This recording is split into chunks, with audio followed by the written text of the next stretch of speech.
Akkineni Naga Chaitanya, Chennai beauty Samantha నిజ జీవితంలో భార్యాభర్తలైపోతున్న విషయం తెలిసిందే.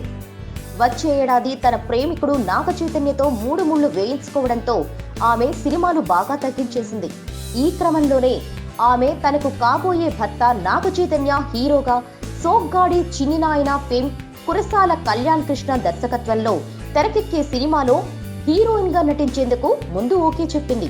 అయితే ఆ తర్వాత ఆ సినిమా నుంచి సమాంత సడన్ గా తప్పుకుంది. సమాంత మిగిలిన హీరోల సినిమాలు ఓకే చెప్తూ తనకు కాబోయే భర్త చైతు సినిమా నుంచి సడన్ గా ఎందుకు తప్పుకుందా అన్న సందేహాలు అందరిలోనూ వ్యక్తమయ్యాయి. సమాంత ఈ సినిమాను రిజెక్ట్ చేయడం వెనుక ఆమెకు కాబోయే మామగారు నాగార్జునే కారణమన్న టాక్ ఇండస్ట్రీలో వినిపిస్తోంది. నిజ జీవితంలో ఈ జోడీని చివరిగా తెరపై చూపిస్తే బాగుంటుందని దర్శకుడు కళ్యాణ్ కృష్ణ భావించాడట.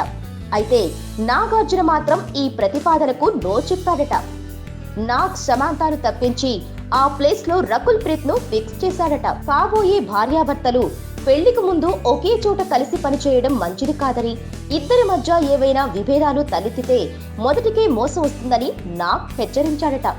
కాబోయే మామగారు నాగ్ అలా హెచ్చరించడంతో సమాంత ఆ ప్రాజెక్ట్ నుంచి వైదొలగిందట. అయితే లేటెస్ట్ సమాచారం ప్రకారం సమాంత సుకుమార్ రామ్ చరణ్ సినిమాకు ఓకే చెప్పినట్లు తెలుస్తోంది. Please subscribe. Hi, it's me Purna. Please subscribe.